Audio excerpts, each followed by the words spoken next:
जय श्री कृष्ण। गुरुर्ब्रह्मा गुरुर्विष्णुः गुरुर्देवो महेश्वरः गुरुः साक्षात् परब्रह्म तस्मै श्री गुरवे नमः। कृष्णाय वासुदेवाय हरये परमात्मने प्रणतक्लेशनाशाय गोविन्दाय नमो नमः। नमामि सद्गुरुं शान्तं सच्चिदानन्दविग्रहं पूर्णब्रह्मपरानन्दं ईशमानन्दिवल्लभम्। ॐ पार्थाय प्रतिबोधितां भगवता नारायणेन स्वयं व्यासेन ग्रथितां पुराणमुनिना मध्ये महाभारतम् अद्वैतामृतवर्षिणीं भगवतीम् अष्टादशाध्यायिनीम् अम्ब त्वामनुसं दधामि भगवद्गीते भवद्वेषिणी।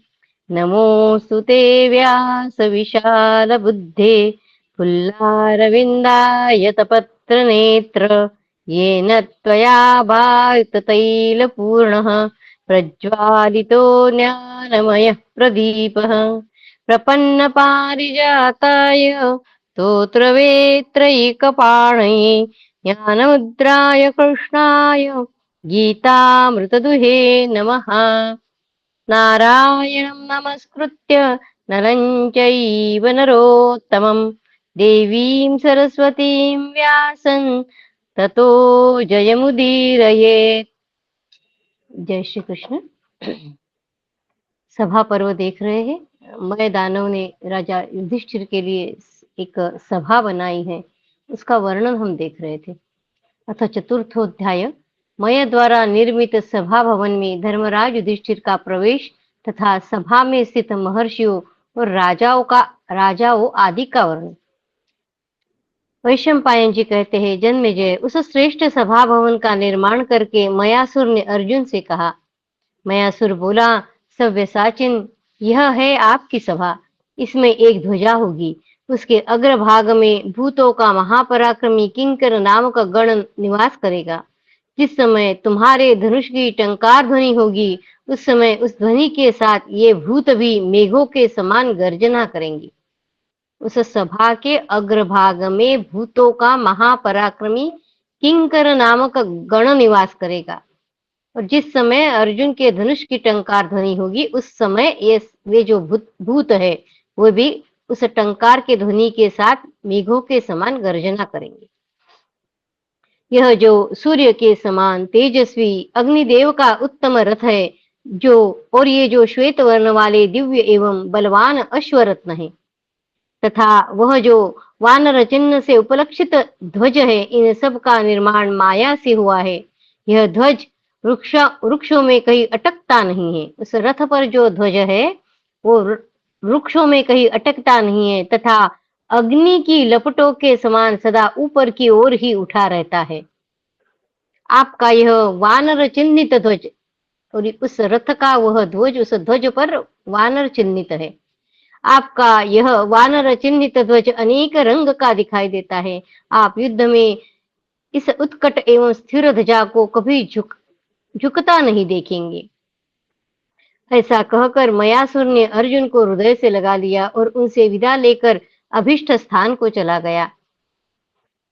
वैशंपायन जी कहते हैं, जन्मेजय, तदनंतर राजा युधिष्ठिर ने घी और मधु मिलाई हुई खीर, खिचड़ी, जीवंतिका के साग, सब प्रकार के हविष्य, भांति भांति के भक्ष्य तथा फल, ईख आदि नाना प्रकार के चोष्य और बहुत अधिक पेय यानी शरबत आदि सामग्रियों द्वारा 10,000 ब्राह्मणों को भोजन कराकर उस सभा भवन में प्रवेश किया।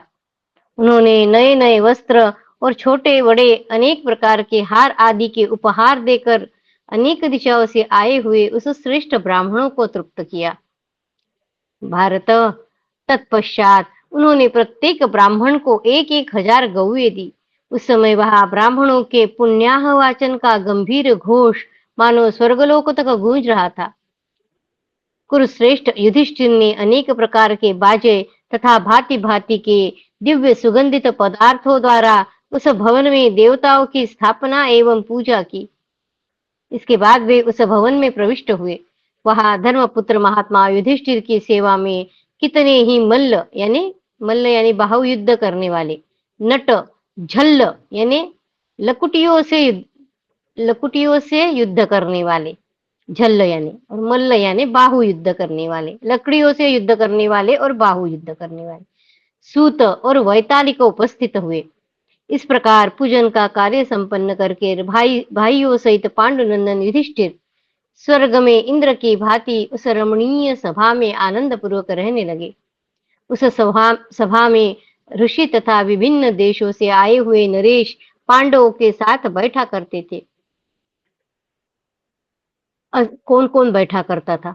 असित, देवल, सत्य, सर्पिरमाली, महाशिरा, अर्वावसु, सुमित्र, मैत्रेय, शुनक, बलि, बक, दालभ्य, स्थूलशिरा, कृष्णद्वैपायन व्यास जी, कृष्णद्वैपायन, शुकदेव, व्यास जी के शिष्य सुमंतु, जैमिनी, पैल तथा हम लोग, तित्तरी, याज्ञवल्क पुत्र सहित लोमहर्षण, अपसिहोम्य, धौम्य, अनिमांडव्य, कौशिक, दामोष्णीश, त्रैबरी, पर्णाद, घटचानुक, मौंजायन, वायुभक्ष, पाराशर्य, सारिक, बलिवाक, सिनिवाक, सत्यपाल, कृतश्रम, जातुकर्ण, शिखावान, आलंब, पारिजातक, महाभाग पर्वत, महामुनि मार्कंडेय, पवित्रपाणी, सावर्ण, भालुकी, गालव, जंघाबंधु, रैभ्य, कोपवेग, भृगु, हरिबभ्रु, कौंडिन्य, बभ्रुमाली, सनातन, काक्षिवान, औशिज, नचिकेत, गौतम, पैंग्य, वराह, शुनक द्वितीय, महातपस्वी शांडिल्य, कुक्कुर, वेणुजंघ, कालाप तथा कठ आदि धर्मज्ञ, जितात्मा और जितेंद्रिय मुनि उस सभा में विराजते थे। ये तथा और भी वेदांगों के पारंगत बहुत से मुनिश्रेष्ठ उस सभा में महात्मा युधिष्ठिर के पास बैठा करते थे। वे धर्मज्ञ, पवित्र आत्मा और निर्मल महर्षि राजा युधिष्ठिर को पवित्र कथाएं सुनाया करते थे। इस प्रकार क्षत्रियों में श्रेष्ठ नरेश भी वहां धर्मराज युधिष्ठिर की उपासना करते थे। श्रीमान महामना धर्मात्मा मुंजकेतु, विवर्धन, संग्रामजित, दुर्मुख, पराक्रमी उग्रसेन, राजा कक्षसेन, अपराजित क्षेमक, कंबोजराज कमठ और महाबली कंपन, जो अकेले ही बल पौरुष संपन्न अस्त्र विद्या के ज्ञाता तथा अमित तेजस्वी यवनों को सदा उसी प्रकार कांपते रहते थे जैसे वज्रधारी इंद्र ने कालकेय नामक असुरों को कंपित किया था। ये सभी नरेश धर्मराज युधिष्ठिर की उपासना करते रहते थे। इनके सिवा जटासुर, मद्रराज, शल्य, राजा कुंतीभोज, किरातराज, पुलिंद, अंगराज, वंगराज, पुंड्रक, पांड्य, उड्रराज, आंध्र नरेश, अंग, पहले ऋषि मुनि बताए जो उस सभा में बैठते थे। अभी सारे राजा लोग जो युधिष्ठिर से जुड़े हुए उनके नाम ले रहे। उड्रराज, आंध्र नरेश, अंग, वंग, सुमित्र, शत्रुसूदन, शैब्य, किरातराज, सुमना, यवन नरेश, चानुर, देवराज, भोज, भीमरथ, कलिंगराज, श्रुतायुध, मगध देशीय जयसेन, सुकर्मा, चेकितान, शत्रु संहारक पुरु, केतुमान, वसुदान, विदेहराज, कृतक्षण, सुधर्मा, अनिरुद्ध, महाबली, श्रुतायु, दुर्धर्ष वीर, अनूपराज, क्रमजित, सुदर्शन पुत्र सहित शिशुपाल, कुरुष राज, दंतवक्त्र, वृष्णिवंशियों के देवस्वरूप दुर्धर्ष राजकुमार, आहुक, विपृथु, गद, सारण, अक्रूर, कृतवर्मा, शनिपुत्र, सत्यक, भीष्मक, आकृति, पराक्रमी, द्युमत्सेन, महान धनुर्धर कैकेय राजकुमार, सोमक पौत्र द्रुपद, केतुमान द्वितीय तथा अस्त्र विद्या में निपुण महाबली वसुमान, ये तथा और भी बहुत से प्रधान क्षत्रिय उस सभा में कुंती नंदन युधिष्ठिर की सेवा में बैठते थे। जो महाबली राजकुमार अर्जुन के पास रहकर कृष्ण मृगचर्म धारण किए धनुर्वेद की शिक्षा लेते थे, वे भी उस सभा भवन में बैठकर राजा युधिष्ठिर की उपासना करते थे। राजन वृषनिवंशियों को आनंदित करने वाले राजकुमारों को वही शिक्षा मिली थी। रुक्मिणी नंदन प्रद्युम्न, जामवंती कुमार सांब, सत्यक पुत्र युयुधान सात्यकी, सुधर्मा, अनिरुद्ध, नरश्रेष्ठ, शैब्य, ये और दूसरे भी बहुत से राजा उस सभा में बैठते थे। पृथ्वीपते अर्जुन के सखा तुम्बरु गंधर्व भी उस सभा में नित्य विराजमान होते थे। मंत्री सहित चित्रसेन आदि 27 गंधर्व और अप्सराएं सभा में बैठे हुए महात्मा युधिष्ठिर की उपासना करती थी। गाने बजाने में कुशल साम्य, साम्य यानी संगीत, संगीत में नृत्य, गीत और वाद्य की समता को लय अथवा साम्य कहते हैं। और ताल के विशेषज्ञ तथा प्रमाण, लय और स्थान की जानकारी के लिए विशेष परिश्रम किए हुए मनस्वी किन्नर तुम्बुरु की आज्ञा से वहां अन्य गंधर्वों के साथ दिव्य तान छेड़ते हुए यथोचित रीति से गाते और पांडवों तथा महर्षियों का मनोरंजन करते हुए धर्मराज की उपासना करते। फिर नृत्य दूसरा क्या बताया था उन्होंने? ताल बताया ना, एक साम्य बताया था, ताल, ताल बताया दूसरा। उसका अर्थ है नृत्य या गीत में उसके काल और क्रिया का परिमाण, जिसे बीच बीच में हाथ पर हाथ मारकर सूचित करते जाते, उसे वह ताल कहलाता है, जैसा कि अमरकोश का वचन है।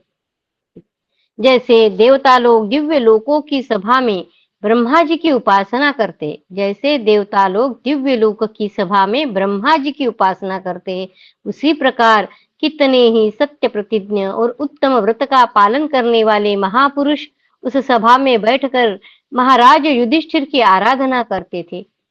इति श्री महाभारते सभा पर्वणि सभा क्रिया पर्वणि सभा प्रवेशो नाम चतुर्थोऽध्यायः। कृष्णाय वासुदेवाय हरये परमात्मने प्रणतक्लेशनाशाय गोविन्दाय नमो नमः। ओम नमो भगवते वासुदेवाय। ओम नमो भगवते वासुदेवाय। लोकपाल सभाख्यान पर्व अथ पंचमोध्याय।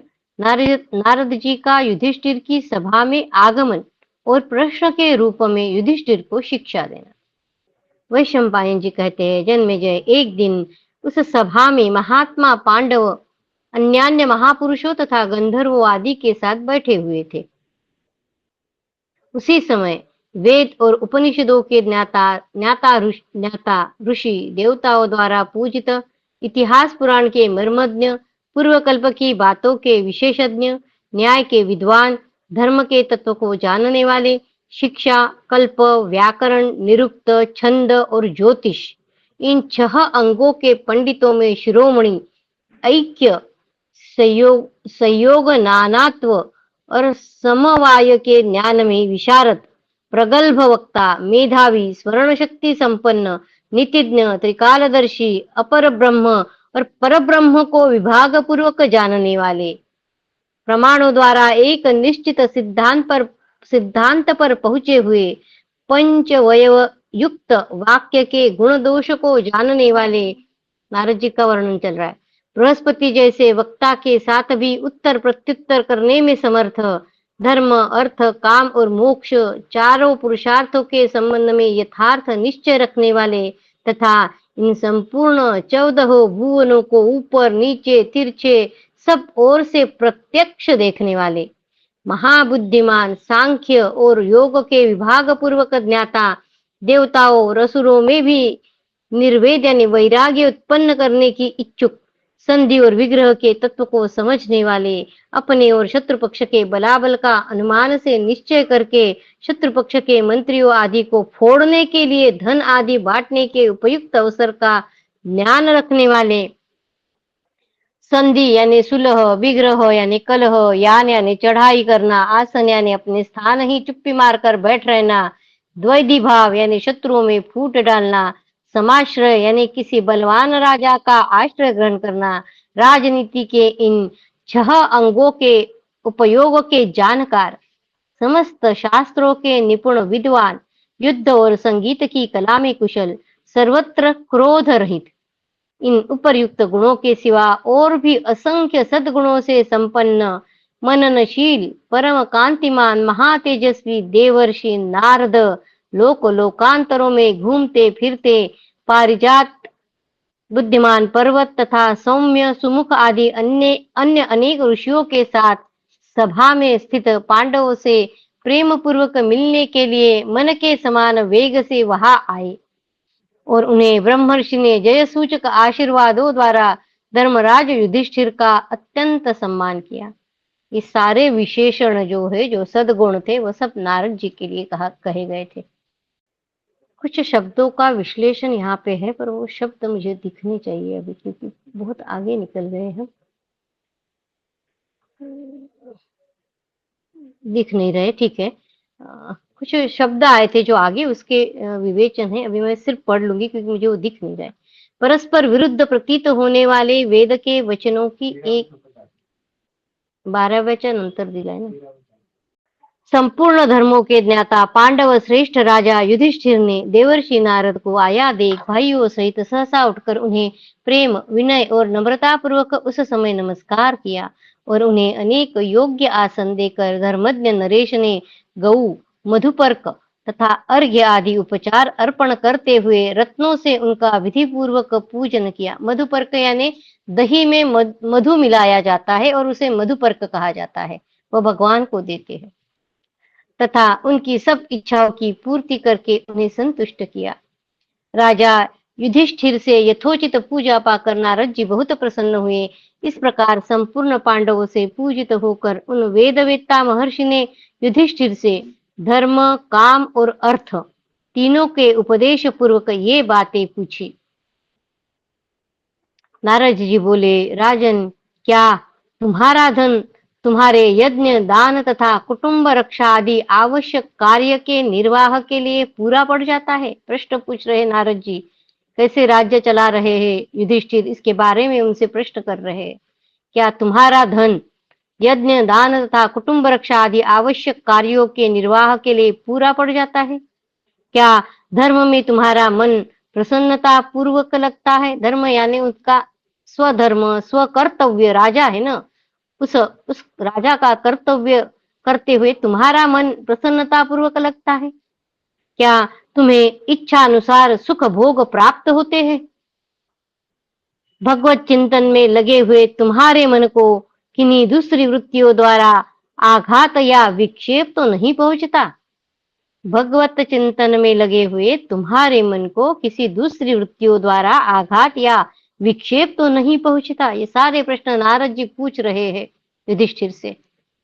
नरदेव, क्या तुम ब्राह्मण वैश्य और शूद्र इन तीनों वर्णों की प्रजाओं के प्रति अपने पितामह द्वारा व्यवहार में लाई हुई धर्मार्थ युक्त उत्तम एवं उदार वृत्ति का व्यवहार करते हो? तुम धन के लोभ में पड़कर धर्म को केवल धर्म में ही संलग्न रहकर धन को अथवा आसक्ति ही जिसका बल है उस काम भोग के सेवन द्वारा धर्म और अर्थ दोनों को ही हानि तो नहीं पहुंचाते? विजयी वीरों में श्रेष्ठ एवं वरदायक नरेश, तुम त्रिवर्ग सेवन के उपयुक्त समय का ज्ञान रखते हो, अतः काल का विभाग करके नियत और उचित समय पर, काल का जो कुछ भी समय है उसका विभाग करके नियत और उचित समय पर सदा धर्म अर्थ और काम का सेवन करते हो ना। बीच में एक शब्द आया त्रिवर्ग सेवन, उसका अर्थ बता रहे। दक्ष स्मृति में त्रिवर्ग सेवन का काल विभाग इस प्रकार बताया गया है। त्रिवर्ग सेवन का बताया गया, ऐसे बोल रहे। पूर्वान्न काल में धर्म का आचरण, हाँ, सुबह जब पूर्वान्न काल में धर्म का आचरण, त्रिवर्ग होता है ना।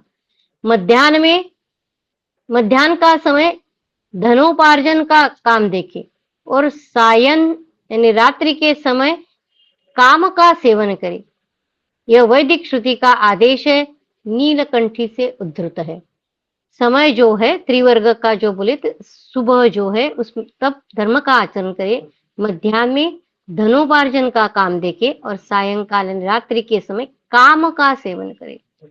निष्पाप युधिष्ठिर, क्या तुम राजोचित 6 गुणों के द्वारा क्या तुम राजोचित 6 गुण, राजा के 6 गुण, फिर द्वारा 7 उपायों की, अपने और शत्रु के बलाबल की तथा देशपाल, दुर्गपाल आदि 14 व्यक्तियों की भली भांति परख करते हो? राजाओं में 6 गुण कौन से चाहिए? व्याख्यान की शक्ति, प्रगल्भता, तर्क कुशलता, भूतकाल की स्मृति, भविष्य पर दृष्टि तथा नीति निपुणता। फिर 7 उन्होंने क्या कहे थे? 7 उपाय 7 उपाय ये है कि मंत्र, औषध, इंद्रजाल, साम, दान, दंड और भेद। फिर परीक्षा के योग्य 14 स्थान या व्यक्ति नीति शास्त्र में इस प्रकार बताए गए हैं: देश, दुर्ग, रथ, हाथी, घोड़े, शूर, सैनिक, अधिकारी, अंतपुर, अन्न, गणना, शास्त्र, लेख्य, धन, असु यानी बल। इनके जो 14 अधिकारी है, राजाओं को उनकी परीक्षा करते रहना चाहिए। विजेताओं में श्रेष्ठ भरतवंशी युधिष्ठिर, क्या तुम अपनी और शत्रु की शक्ति को अच्छी तरह समझकर, यदि शत्रु प्रबल हुआ तो उसके साथ संधि बनाए रखकर अपने धन और कोश की वृद्धि के लिए 8 कर्मों का सेवन करते हो?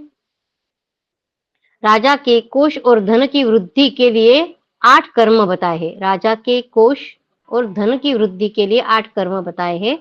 खेती का विस्तार करना, राजा है युधिष्ठिर और राज्य कैसे कर रहे हो और कैसे करना चाहिए, ये सब नारद जी उन्हें समझा रहे हैं।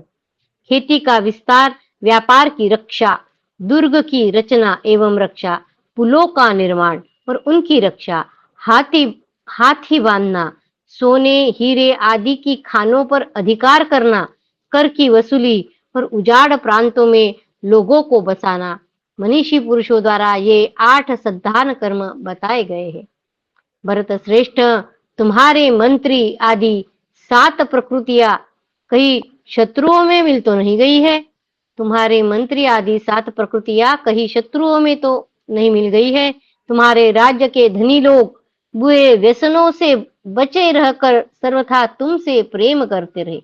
तुम्हारे राज्य के धनी लोग बुरे व्यसनों से बचे रहकर सर्वथा तुमसे प्रेम करें। 7 प्रकृतियां बोले, तुम्हारे मंत्री आदि 7 प्रकृतियां। 7 प्रकृतियां कौन सी वो बता रहे हैं? स्वामी, मंत्री, मित्र, कोश, राष्ट्र, दुर्ग तथा सेना एवं पुरवासी, ये राज्य के 7 अंग ही 7 प्रकृतियां है। अथवा दुर्गाध्यक्ष, बलाध्यक्ष, धर्माध्यक्ष, सेनापति, पुरोहित, वैद्य और ज्योतिषी, ये भी 7 प्रकृतियां ही कही गई है। जिन पर तुम्हें संदेह नहीं होता, ऐसे शत्रु के गुप्तचर कृत्रिम मित्र बनकर तुम्हारे मंत्रियों द्वारा तुम्हारी गुप्त मंत्रणा को जानकर उसे प्रकाशित तो नहीं कर देते? जिन पर तुम्हें संदेह नहीं होता, ऐसे शत्रु के गुप्तचर कृत्रिम मित्र बनाकर तुम्हारे मंत्रियों द्वारा तुम्हारी गुप्त मंत्रणा को जानकर उसे प्रकाशित तो नहीं कर देते? क्या तुम मित्र, शत्रु और उदासीन लोगों के संबंध में यह ज्ञान रखते हो कि वे कब क्या करना चाहते हैं? उपयुक्त समय का विचार करके ही संधि और विग्रह की नीति का सेवन करते हो ना? क्या तुम्हें इस बात का अनुमान है कि उदासीन एवं मध्यम व्यक्तियों के प्रति कैसा बर्ताव करना चाहिए? वीर, तुमने अपने स्वयं के समान विश्वसनीय, वृद्ध, शुद्ध हृदय वाले, किसी बात को अच्छी तरह समझाने में समर्थ, उत्तम कुल में उत्पन्न और अपने प्रति अत्यंत अनुराग रखने वाले पुरुषों को ही मंत्री बना रखा है ना? क्योंकि भारत राजा की विजय प्राप्ति का मूल कारण अच्छी मंत्रणा और उसकी सुरक्षा ही है। राजा के विजय प्राप्ति का मूल कारण अच्छी मंत्रणा यानी सलाह देने वाले अच्छे मंत्री और उसकी सुरक्षा ही है, जो सुयोग्य मंत्री के अधीन है। तात मंत्र को गुप्त रखने वाले उन शास्त्रज्ञ सचिवों द्वारा तुम्हारा राष्ट्र सुरक्षित तो है ना? शत्रुओं द्वारा उसका नाश तो नहीं हो रहा है? तुम असमय में ही निद्रा के वशीभूत तो नहीं होते? राजा है फिर भी कह रहे कि तुम असमय तो नहीं निद्रा लेते हो। राजा ने निद्रा भी कब लेना चाहिए वो भी सब बता रहे। तुम असमय में ही निद्रा के वशीभूत तो नहीं होते हो, समय पर जग तो जाते हो ना? कि राजा है तो सोए ही रहे, ऐसे नहीं बोल रहे हो। तुम असमय में ही निद्रा के वशीभूत तो नहीं होते, समय पर जग तो जाते हो ना। अर्थशास्त्र के जानकार तो तुम ही हो। रात्रि के पिछले भाग में जगकर अपने अर्थ यानी आवश्यक कर्तव्य एवं हित के विषय में विचार तो करते हो ना। रात्रि के पिछले भाग में जगकर अपने अर्थ यानी अपने कर्तव्य के विषय में विचार तो करते हो ना। स्मृति में कहा है कि ब्राह्म मुहूर्ते चोत्थाय, अर्थात ब्राह्म मुहूर्त में उठकर अपने हित का चिंतन करे। नीलकंठी टीका से उद्धृत। ब्राह्म मुहूर्त में उठकर अपने हित का चिंतन करे। कोई भी गुप्त मंत्रणा 2 से 4 कानों तक ही गुप्त रहती है, 6 कानों में जाते ही वह फूट जाती है। अतः मैं पूछता हूँ, तुम किसी गूढ़ विषय पर अकेले ही तो विचार नहीं करते, अथवा बहुत लोगों के साथ बैठकर तो मंत्रणा नहीं करते। कोई भी गुप्त एक आध बात है तो वो खूब सारे लोगों को साथ लेकर वह गुप्त बात बता रहे हैं, या फिर अकेले ही उस गुप्त बात से जूझ रहे, ऐसे तो नहीं न करते। कहीं ऐसा तो नहीं होता है कि तुम्हारी निश्चित की हुई गुप्त मंत्रणा फूट कर शत्रु के राज्य तक फैल जाती हो।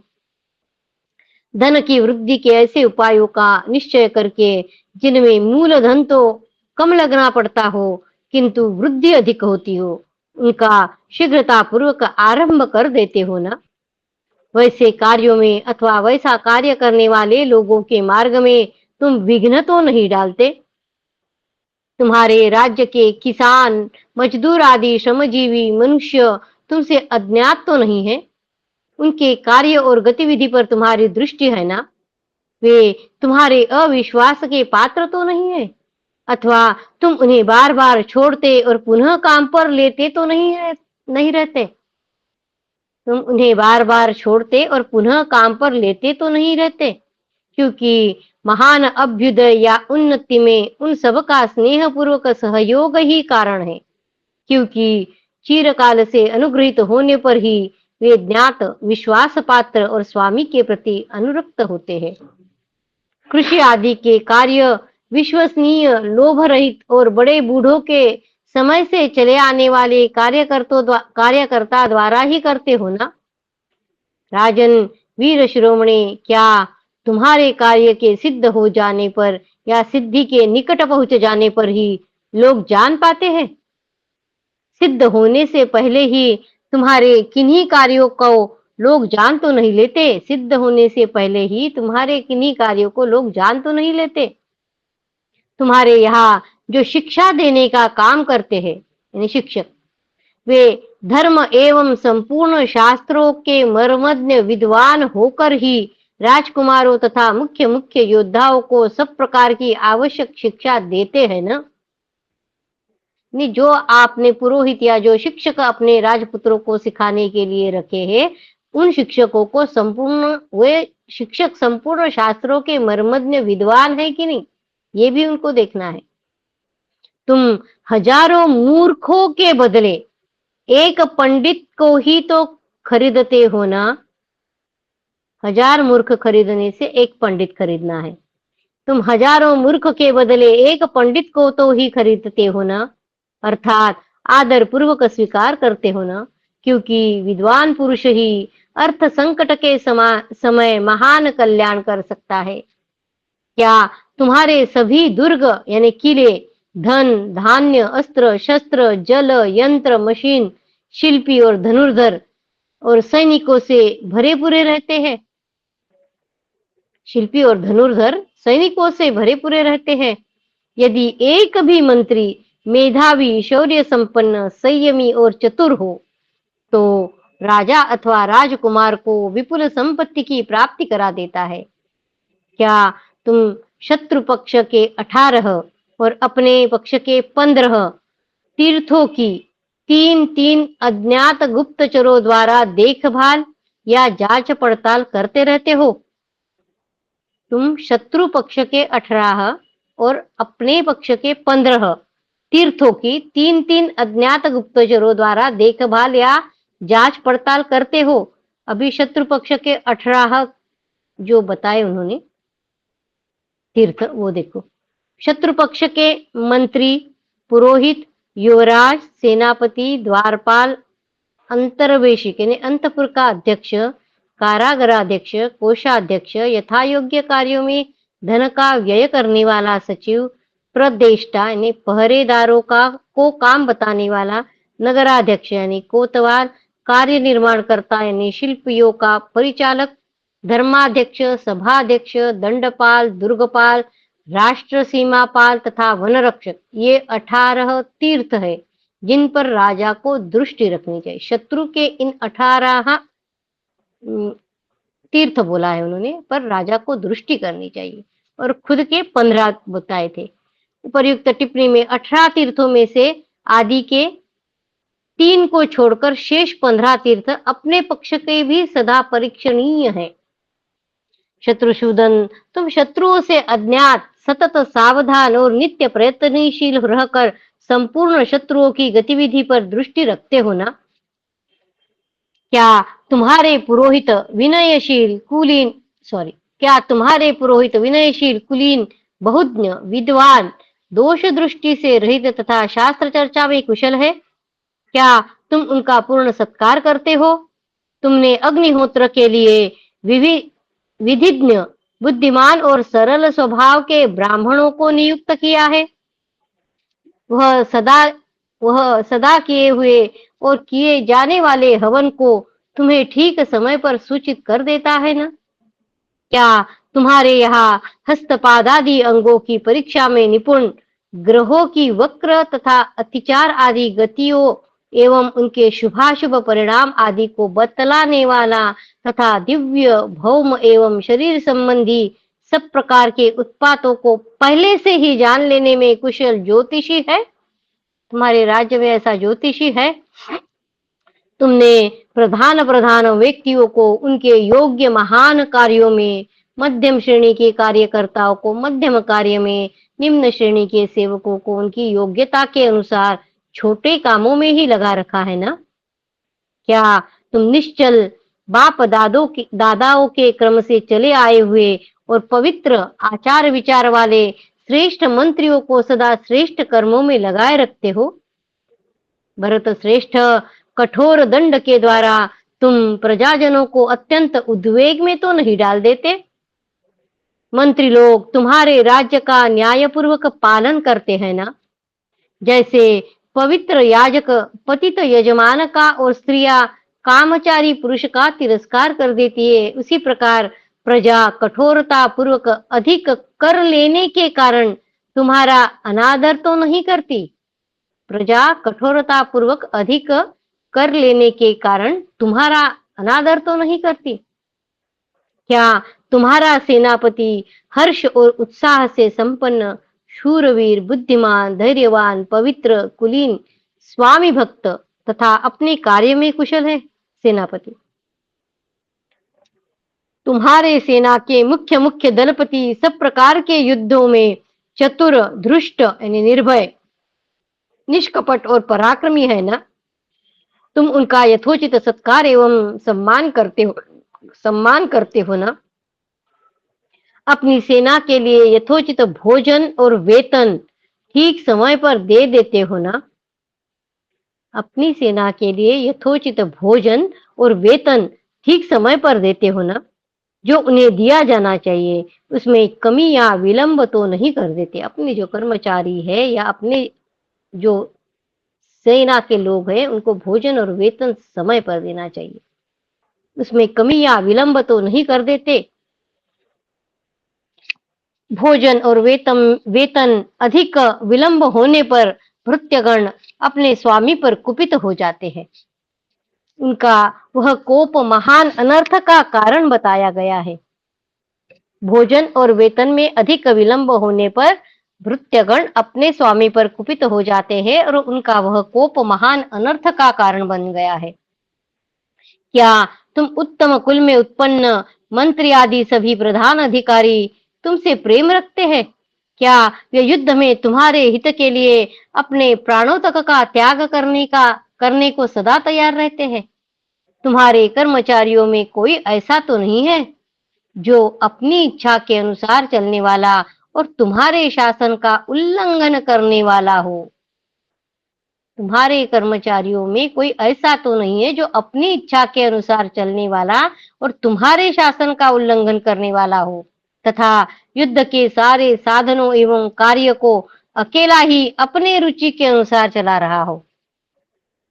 तुम्हारे यहाँ काम करने वाला कोई पुरुष अपने पुरुषार्थ से जब किसी कार्य को अच्छे ढंग से संपन्न करता है तब वह आपसे अधिक सम्मान अथवा अधिक भत्ता और वेतन पाता है ना।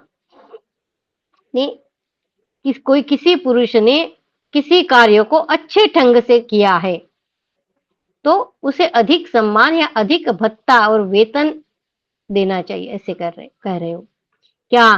तो विद्या से विनयशील एवं ज्ञान निपुण मनुष्य को उनके गुणों के अनुसार यथा योग्य धन देकर उनका सम्मान करते हो। भरत श्रेष्ठ, जो लोग तुम्हारे हित के लिए सहर्ष मृत्यु का वर्ण कर लेते हैं अथवा भारी संकट में पड़ जाते हैं, उनके बाल बच्चों की रक्षा तुम करते हो ना। कुंती नंदन, जो भय से अथवा अपने धन संपत्ति का नाश होने से तुम्हारी शरण में आया हो या युद्ध में तुमसे परास्त हो गया हो, ऐसे शत्रु का तुम पुत्र के समान पालन करते हो ना। पृथ्वीपते, क्या समस्त भूमंडल की प्रजा तुम्हें ही समदर्शी एवं माता पिता के समान विश्वसनीय मानती है? भरत कुलभूषण, क्या तुम अपने शत्रु को स्त्री द्यूत आदि दुर्व्यसनों में फंसा हुआ सुनकर उनके त्रिविध बल मंत्र कोश एवं भृत्य बल अथवा प्रभु शक्ति मंत्र शक्ति एवं उत्साह शक्ति पर विचार करके यदि वह दुर्बल हो तो उसके ऊपर बड़े वेग से आक्रमण कर देते हो? शत्रुदमन, क्या तुम पाशनिग्राह आदि 12 व्यक्तियों के मंडल समुदाय को जानकर अपने कर्तव्य का निश्चय करके और पराजय मूलक व्यसनों का अपने पक्ष में अभाव तथा शत्रु पक्ष में आधिक्य देखकर उचित अवसर आने पर दैव का भरोसा करके अपने सैनिकों को अग्रिम वेतन देकर शत्रु पर चढ़ाई कर देते हो? क्या तुम पाशनिग्राह आदि 12 व्यक्तियों के मंडल बोला है और फिर अपने कर्तव्य का निश्चय, तो ये 12 व्यक्तियों का मंडल क्या देखिए, विजय के इच्छुक राजा के आगे बड़े खड़े होने वाले उसके शत्रु, दूसरा है उन शत्रुओं के मित्र, उसके शत्रु के शत्रु, सॉरी 12 ये बताए ना उन्होंने, 12 व्यक्तियों के समुदाय को जानकर अपने कर्तव्य का निश्चय करना। तो 12 कौन है वो बता रहे, विजय के इच्छुक राजा के आगे खड़े होने वाले उसके शत्रु के शत्रु, फिर उन शत्रुओं के मित्र, उन मित्रों के मित्र, यह 6 व्यक्ति युद्ध में आगे खड़े होते हैं। विजिगीषु के पीछे पार्श्वनिग्रह यानी पृष्ठ रक्षक और आक्रांत यानी उत्साह दिलाने वाले 2 व्यक्ति खड़े होते। इन दोनों की सहायता करने वाले एक एक व्यक्ति इनके पीछे खड़े होते हैं, जिनकी आसार संज्ञा है। यह क्रमशः पार्श्वनिग्रह सार और आक्रंदासार कहे जाते हैं। इस प्रकार आगे के 6 और पीछे के 4 मिलकर 10 होते हैं। विजिगीषु के पार्श्व भाग में मध्यम और उसके भी पार्श्व भाग में उदासीन होता है। इन दोनों को जोड़ लेने से इन 12 की संख्या 12 होती है। इन्हीं को 12 राजमंडल अथवा पार्श्वमूल कहते हैं। अपने शत्रु पक्ष के इन व्यक्तियों को जानना चाहिए। ये जो 12 कौन कौन कहा है वो बता रहे कि ये शत्रु पक्ष के इन व्यक्तियों को जानना चाहिए। फिर कहते हैं कि नीति शास्त्र के अनुसार विजय की इच्छा रखने वाले राजा को चाहिए कि वह शत्रु पक्ष के सैनिकों में से जो लोभी हो किंतु जिसे वेतन न मिला हो, जो मानी हो किंतु किसी तरह अपमानित हो गया हो, जो क्रोधी हो उसे क्रोध दिलाया गया हो, जो स्वभाव से ही डरने वाला हो और उसे पुनः डरा दिया गया हो, इन 4 प्रकार के लोगों को फोड़ ले। शत्रु पक्ष के किन लोगों को फोड़ना चाहिए और अपने पक्ष में ले लेना चाहिए, ऐसे कौन 4 प्रकार के लोग हैं वो बता रहे हो। और अपने पक्ष में ऐसे लोग हो तो उन्हें उचित सम्मान देकर मिला ले। ये शत्रु पक्ष के हो ये 4 प्रकार के लोग, तो उनको फोड़कर अपने पक्ष में ले, और अगर अपने पक्ष में ऐसे लोग हो तो उन्हें उचित सम्मान देकर मिला ले। व्यसन 2 प्रकार के हैं, दैव और मानुष। दैव व्यसन 5 प्रकार के हैं, अग्नि, जल, व्याधि, दुर्भिक्ष और महामारी। मानुष व्यसन भी 5 प्रकार का है, मूर्ख पुरुषों से, चोरों से, शत्रुओं से, राजा के प्रिय व्यक्ति से तथा राजा के लोभ से प्रजा को प्राप्त भय। परंतप शत्रु के राज्य में जो प्रधान प्रधान योद्धा है, उन्हें छिपे छिपे यथा योग्य रत्न आदि भेंट करते रहते हो या नहीं? शत्रु के राज्य में जो प्रधान प्रधान योद्धा है, उन्हें छिपे छिपे यथा योग्य रत्न आदि भेंट करते रहते हो या नहीं? कुंती नंदन, क्या तुम पहले अपनी इंद्रियों और मन को जीत कर ही प्रमाद में पड़े हुए अजितेंद्रिय शत्रुओं को जीतने की इच्छा करते हो? शत्रुओं पर तुम्हारे आक्रमण करने से पहले अच्छी तरह प्रयोग में लाए हुए तुम्हारे साम, दान, भेद और दंड, ये 4 गुण विधि पूर्वक उन शत्रुओं तक पहुंच जाते हैं ना? क्योंकि शत्रुओं को वश में करने के लिए इनका प्रयोग आवश्यक है। महाराज, तुम अपने राज्य की नींव को दृढ़ करके शत्रुओं पर धावा करते हो ना? उन शत्रुओं को जीतने के लिए पूरा पराक्रम प्रकट करते हो ना? और उन्हें जीतकर उनकी पूर्ण रूप से रक्षा तो करते रहते हो। क्या धन रक्षक, द्रव्य संग्राहक, चिकित्सक, गुप्तचर, पाचक, सेवक, लेखक, प्रहरी, इन 8 अंगों और हाथी, घोड़े, रथ एवं पैदल, इन 4 प्रकार के बलों से युक्त तुम्हारी सेना सुयोग्य सेनापतियों द्वारा अच्छी तरह संचालित होकर शत्रुओं का संहार करने में समर्थ होती है?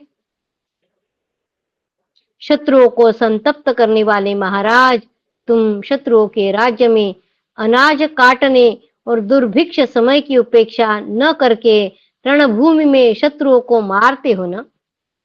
क्या अपने और शत्रु के राष्ट्रों में तुम्हारे बहुत से अधिकारी स्थान स्थान में घूम फिरकर प्रजा को वश में करने एवं कर लेने आदि प्रयोजनों को सिद्ध करते हैं और परस्पर मिलकर राष्ट्र एवं अपने पक्ष के लोगों की रक्षा में लगे रहते हैं? प्रश्न पूछा है। महाराज, तुम्हारे खाद्य पदार्थ, शरीर में धारण करने के वस्त्र आदि तथा सूंघने के उपयोग में आने वाले सुगंधित द्रव्यों की रक्षा विश्वस्त पुरुष ही करते हैं ना?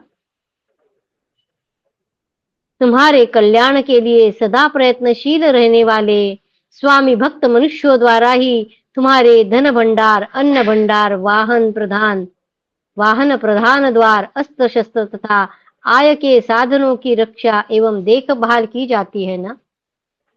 प्रजापालक नरेश, क्या तुम रसोइये आदि भीतरी सेवकों तथा सेनापति आदि बाह्य सेवकों द्वारा भी पहले अपनी ही रक्षा करते हो, फिर आत्मीयों जनों द्वारा एवं परस्पर एक दूसरे से उन सब की रक्षा पर भी ध्यान देते हो?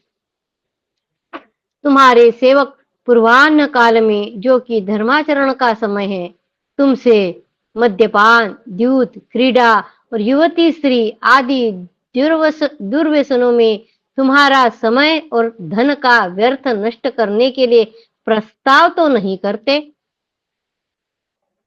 क्या तुम्हारी आय के 1/4 या आधे अथवा 3/4 भाग से तुम्हारा सारा खर्च चल जाता है? कि राजा युधिष्ठिर को जो कुछ भी पूछ रहे हो, वो सिर्फ राज्य को छोड़कर बाकी सारे जो भी प्रश्न वो पूछ रहे हो, वो हमसे पूछने हैं। तुम अपने आश्रित कुटुंबों के लोगों, गुरुजनों, बड़े बूढ़ों, व्यापारियों, शिल्पियों तथा दीन दुखियों को धन धान्य देकर उन पर सदा अनुग्रह करते रहते हो ना? तुम्हारी आमदनी और खर्चे को लिखने और जोड़ने के काम में लगाए हुए सभी लेखक और गणक प्रतिदिन पूर्वाह्न काल में तुम्हारे सामने अपना हिसाब पेश करते हैं ना? तुम्हारी आमदनी और खर्च को लिखने वाले और जोड़ने के काम में लगाए हुए सभी लेखक, क्या खर्चा हुआ, क्या आया, ये जो कुछ भी हो, जो लिखने वाले लोग हैं, वह प्रतिदिन पूर्वाह्न काल में तुम्हारे सामने अपना हिसाब पेश करते हैं ना। किन्हीं कार्यों में नियुक्त किए हुए प्रौढ़, हितैषी एवं प्रिय कर्मचारियों को पहले उनके किसी अपराध को जांच किए बिना तुम काम से अलग तो नहीं कर देते। प्रिय कर्मचारियों को पहले उनके किसी अपराध को जांच किए बिना ही उस काम से निकाल दिया, ऐसे तो नहीं न करते हो। प्रौढ़ और हितैषी प्रिय कर्मचारी को बोला है। भारत, तुम उत्तम, मध्यम और अधम तुम उत्तम, मध्यम और अधम श्रेणी के मनुष्यों को पहचान कर उन्हें उनके अनुरूप कार्यों में ही लगाते हो ना। राजन, तुमने ऐसे लोगों को तो अपने कामों पर नहीं लगा रखा है जो लोभी, चोर, शत्रु अथवा व्यवहारिक अनुभव से सर्वथा शून्य हो। चोरों, लोभियों, राजकुमारों या राजकुल की स्त्रियों द्वारा अथवा स्वयं तुमसे ही तुम्हारे राष्ट्र को पीड़ा तो नहीं पहुंच रही है? क्या तुम्हारे राज्य के किसान संतुष्ट है? क्या तुम्हारे राज्य के सभी भागों में जल से भरे हुए बड़े बड़े तालाब बनवाए गए हैं? केवल वर्षा के पानी के भरोसे ही तो खेती नहीं होती है। तुम्हारे राज्य के किसान का अन्न या बीज तो नष्ट नहीं होता। क्या तुम प्रत्येक किसान पर अनुग्रह करके उसे 1 रुपया सैकड़े ब्याज पर ऋण देते हो? साथ तुम्हारे राष्ट्र में अच्छे पुरुषों द्वारा वार्ता, कृषि, गौरक्षा तथा व्यापार का काम अच्छी तरह किया जाता है न, क्योंकि उपर्युक्त वार्ता वृत्ति पर अवलंबित रहने वाले लोग ही सुखपूर्वक उन्नति करते हैं। राजन, क्या तुम्हारे जनपद के प्रत्येक गांव में शूरवीर, बुद्धिमान और कार्यकुशल 5-5 पंच मिलकर सुचारू रूप से जनहित के कार्य करते हुए सबका कल्याण करते हैं? तुम्हारे जनपद के प्रत्येक गांव में शूरवीर, बुद्धिमान और कार्यकुशल ऐसे 5-5 पंच हर एक गांव में सुचारू रूप से जनहित के कार्य करते हुए सबका कल्याण करते हैं। क्या नगरों की रक्षा के लिए गांवों को भी नगर के ही समान बहुत से शूरवीरों द्वारा सुरक्षित कर दिया गया है? सीमावर्ती गांवों को भी अन्य गांवों की भांति सभी सुविधाएं दी गई है। क्या वे सभी प्रांत, ग्राम और नगर तुम्हें कर रूप में एकत्र किया हुआ धन समर्पित करते हैं? सीमावर्ती गांव का अधिपति अपने यहाँ का राजकीय कर एकत्र करके ग्रामाधिपति को दे। ठीक है, गांव का ग्रामाधिपति को दे और ग्रामाधिपति नगराधिपति को दे और फिर वह देशाधिपति को और फिर देशाधिपति साक्षात राजा को वह धन अर्पित करे। गांव से जो कुछ भी कर उन्होंने जमा किया वो उन्होंने नगर का जो अधिपति है उसको देना चाहिए। फिर नगर में इकट्ठा किया हुआ जो धन है वो उसने देशाधिपति को देना चाहिए और फिर देश में जो कुछ उन्होंने इकट्ठा किया हुआ कर है उसने वह साक्षात राजा को अर्पित कर देना चाहिए।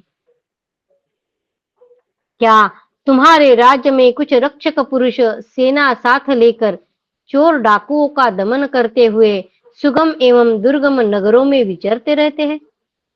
तुम स्त्रियों को सांत्वना देकर संतुष्ट रखते हो ना? क्या वे तुम्हारे यहाँ पूर्ण रूप से सुरक्षित है? स्त्रियां, तुम उन पर पूरा विश्वास तो नहीं करते और विश्वास करके उन्हें कोई गुप्त बात तो नहीं बता देते? राजन, तुम कोई अमंगल सूचक समाचार सुनकर और उसके विषय में बार बार विचार करके भी प्रिय भोग विलासों का आनंद लेते हुए अंतपुर में ही सोते तो नहीं रह जाते?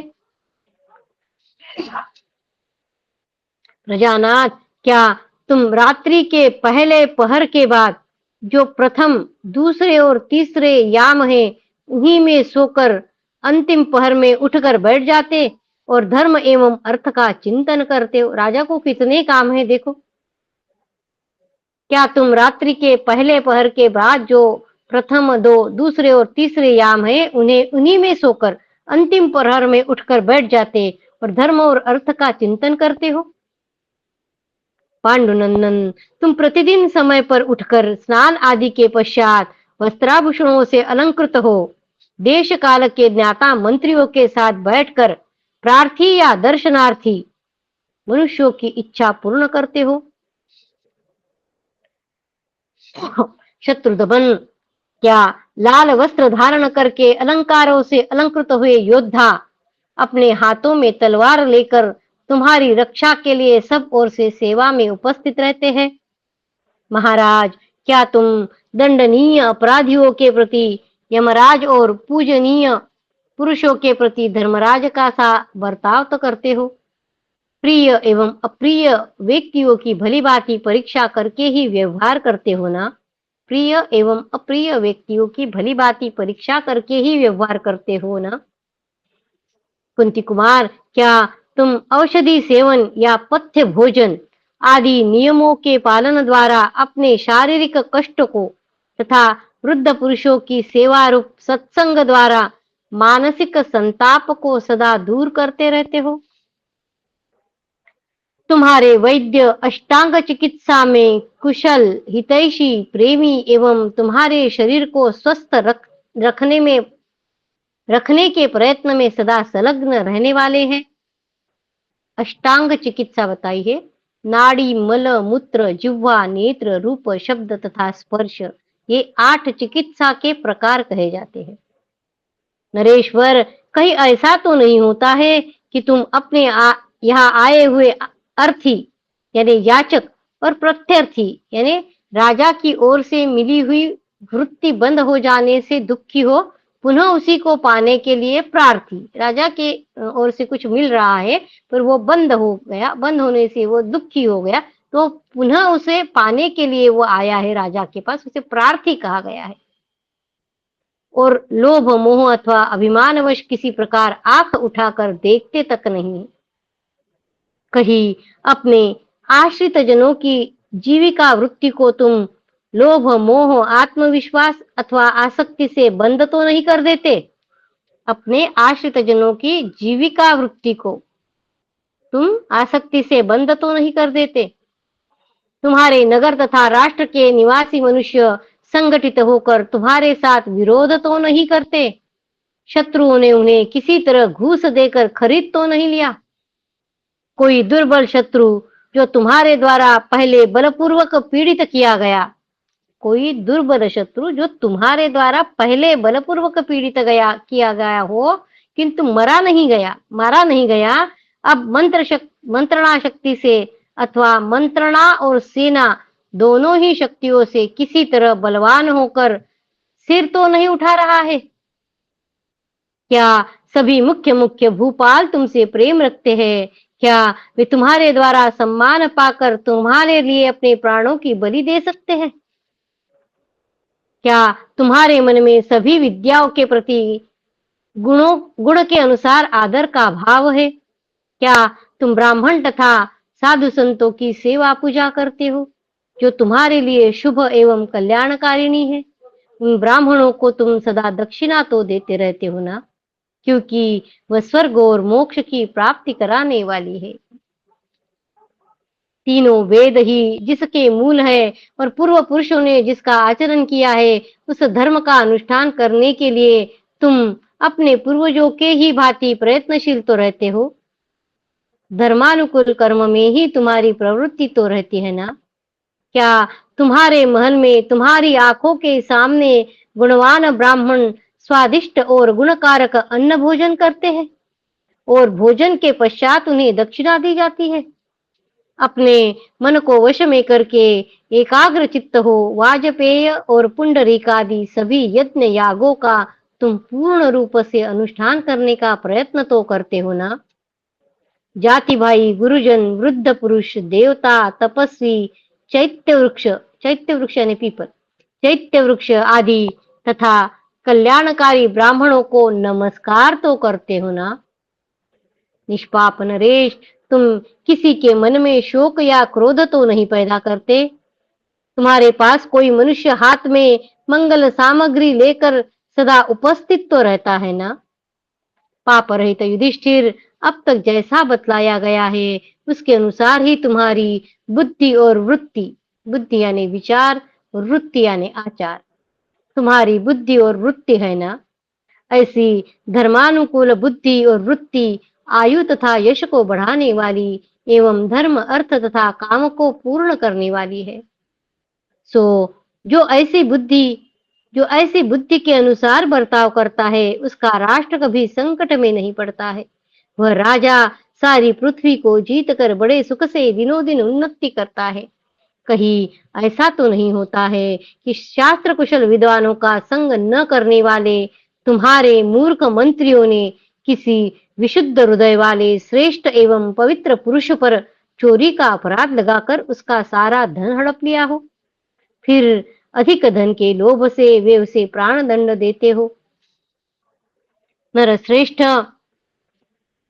कोई ऐसा दुष्ट चोर जो चोरी करते समय गृह रक्षकों द्वारा देख लिया गया और चोरी के माल सहित पकड़ लिया गया हो, धन के लोभ से छोड़ तो नहीं दिया जाता है। पकड़ा तो गया है पर उस गृह रक्षकों को धन देकर वो छूट तो नहीं गया है, लोभ से धन के उन्होंने छोड़ तो नहीं दिया उसे। तुम्हारे मंत्री चुगली करने वाले लोगों के बहकावे में आकर विवेक शून्य हो, किसी धनी के या दरिद्र के थोड़े समय में ही अचानक पैदा हुए अधिक धन को मिथ्या दृष्टि से तो नहीं देखते, या उनके बढ़े हुए धन को चोरी आदि से लाया हुआ तो नहीं मान लेते। युधिष्ठिर, तुम नास्तिकता, झूठ, क्रोध, प्रमाद, दीर्घ सूत्रता, ज्ञानियों का संग न करना, आलस्य, पांचों इंद्रियों के विषयों में आसक्ति, प्रजाजनों पर अकेले ही विचार करना, अर्थशास्त्र को न जानने वाले मूर्खों के साथ विचार विमर्श, निश्चित कार्यों के आरंभ करने में विलंब या टालमटोल, गुप्त मंत्रणा को सुरक्षित न रखना, मांगलिक उत्सव आदि न करना तथा एक साथ ही सभी शत्रुओं पर चढ़ाई कर देना, इन राज संबंधी 14 दोषों का त्याग तो करते हो ना। क्योंकि जिनके राज्य की जड़ जम गई है ऐसे राजा भी इन दोषों के कारण नष्ट हो जाते हैं। क्या तुम्हारे वेद सफल है? क्या तुम्हारा धन सफल है? क्या तुम्हारी स्त्री सफल है? और क्या तुम्हारा शास्त्र ज्ञान सफल है? युधिष्ठिर ने पूछा, देवर्षे, वेद कैसे सफल होते हैं? अभी युधिष्ठिर पहली बार पूछ रहे नारद जी से, अब तक नारद जी ही बता रहे थे क्या क्या है, प्रश्न पूछ रहे थे, अब युधिष्ठिर बोल रहे वेद कैसे सफल होते हैं, धन की सफलता कैसी होती है, स्त्री की सफलता कैसी मानी गई है तथा शास्त्र ज्ञान कैसे सफल होता है। नारद जी ने कहा, राजन, वेदों की सफलता अग्निहोत्र से होती है। वेदों की सफलता अग्निहोत्र से होती है। दान और भोग से ही धन सफल होता है। स्त्री का फल है रति और पुत्र की प्राप्ति तथा शास्त्र ज्ञान का फल है शील और सदाचार। वैशंपायन जी कहते हैं, राजन, यह कहकर महातपस्वी नारद मुनि ने धर्मात्मा युधिष्ठिर से पुनः इस प्रकार प्रश्न किया। नारद जी ने पूछा, राजन, कर वसूलने का काम करने वाले तुम्हारे कर्मचारी लोग दूर से लाभ उठाने के लिए आए हुए व्यापारियों से ठीक ठीक कर वसूल कर लेते हैं ना, अधिक तो नहीं लेते। महाराज, वे व्यापारी लोग आपके नगर और राष्ट्र में सम्मानित हो बिक्री के लिए उपयोगी सामान लाते हैं ना, उन्हें तुम्हारे कर्मचारी छल से ठगते तो नहीं। तात, तुम सदा धर्म और अर्थ के ज्ञाता एवं अर्थशास्त्र के पूरे पंडित बड़े बूढ़े लोगों की धर्म और अर्थ से युक्त बातें सुनते रहते हो ना। क्या तुम्हारे यहाँ खेती से उत्पन्न होने वाला अन्न तथा फल फूल एवं गौओं से प्राप्त होने वाले दूध, घी आदि में से मधु यानी अन्न और घृत आदि धर्म के लिए ब्राह्मणों को दिए जाते हैं? नरेश्वर, क्या तुम सदा नियम से सभी शिल्पियों का व्यवस्था पूर्वक एक साथ इतनी वस्तु निर्माण की सामग्री दे देते हो जो कम से कम 4 मास भर चल सके? 4 मास। महाराज, क्या तुम किसी के लिए किए हुए उपकार का पता क्या तुम्हें किसी के लिए किए हुए उपकार का पता चलता है? क्या तुम उस उपकार की प्रशंसा करते हो और साधु पुरुषों से भरी हुई सभा के बीच उस उपकार की प्रति कृतज्ञता प्रकट करते हुए उसका आदर सत्कार करते हो? भरत श्रेष्ठ, क्या तुम संक्षेप से सिद्धांत का प्रतिपादन करने वाले सभी सूत्र ग्रंथ, हस्ति सूत्र, अश्व सूत्र एवं रथ सूत्र आदि का संग्रह, पठन एवं अभ्यास करते रहते हो? भरत कुलभूषण, क्या तुम्हारे घर पर धनुर्वेद सूत्र, यंत्र सूत्र और नागरिक सूत्र का अच्छी तरह अभ्यास किया जाता है? यंत्र सूत्र यानी लोहे की बनी हुई मशीनों को जिनके द्वारा बारूद के बल से शीशे और कांसे और पत्थर की गोलियां चलाई जाती है, उसे यंत्र कहते हैं। उन यंत्रों के प्रयोग के विधि के प्रतिपादक संक्षिप्त वाक्य ही यंत्र सूत्र है। दूसरा उन्होंने कहा था नागरिक सूत्र, नगर की रक्षा तथा उन्नति के साधनों को बताने वाले संक्षिप्त वाक्यों को ही यहाँ नागरिक सूत्र कहा गया है। निष्पाप नरेश, तुम्हें सब प्रकार के अस्त्र जो मंत्र बल से प्रयुक्त होते हैं, वेदोक्त दंड विधान तथा शत्रुओं का नाश करने वाले सब प्रकार के विष प्रयोग ज्ञात है ना? क्या तुम अग्नि, सर्प, रोग तथा राक्षसों के भय से अपने संपूर्ण राष्ट्र की रक्षा करते हो? क्या तुम अंधों, गुंगों, पंगुओं, अंगहीनों और बंधु बांधवों से रहित अनाथों तथा सन्यासियों का भी पिता के भांति पालन करते हो? महाराज, क्या तुमने निद्रा, आलस्य, भय, क्रोध, कठोरता और दीर्घ सूत्रता इन 6 दोषों को पीछे कर दिया है, त्याग दिया है? वैशंपायन जी कहते हैं, जन्मेजय कुरुश्रेष्ठ महात्मा राजा युधिष्ठिर ने ब्रह्मा के पुत्र में श्रेष्ठ नारद जी का यह वचन सुनकर उनके दोनों चरणों में प्रणाम एवं अभिवादन किया और अत्यंत संतुष्ट हो देव स्वरूप नारद जी से कहा। युधिष्ठिर बोले, देवर्षि, आपने जैसा उपदेश दिया है वैसा ही करूंगा। आपके इस प्रवचन से मेरी प्रज्ञा और भी बढ़ गई है। ऐसा कहकर राजा युधिष्ठिर ने वैसा ही आचरण किया और इसी से समुद्र पर्यंत पृथ्वी का राज्य पा लिया। नारद जी ने कहा, जो राजा इस प्रकार चारों वर्णों और वर्णाश्रम धर्म की रक्षा में संलग्न रहता है, वह इस लोक में अत्यंत सुखपूर्वक विहार करके अंत में देवराज इंद्र के लोक में जाता है। इति श्री महाभारते सभा पर्वणि लोकपाल सभाख्यान पर्वणि नारद प्रश्नमुखेन राजधर्मानुशासने पंचमोऽध्यायः।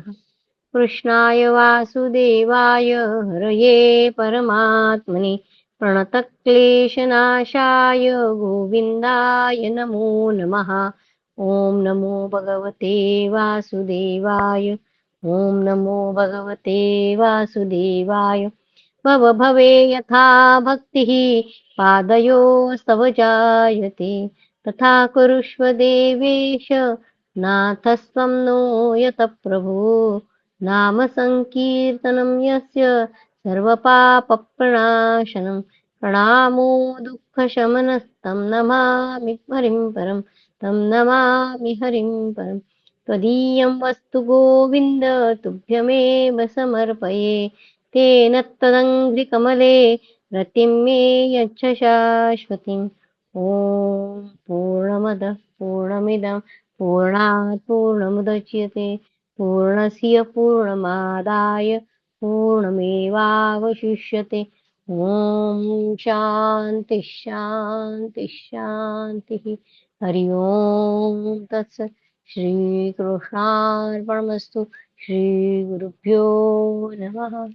ज्ञानेश्वर। जय श्री कृष्ण। जय जय श्री कृष्ण ताई, बहुत बहुत जय श्री धन्यवाद। कृष्ण। जय श्री कृष्ण। जय श्री कृष्ण। श्री कृष्ण, धन्यवाद।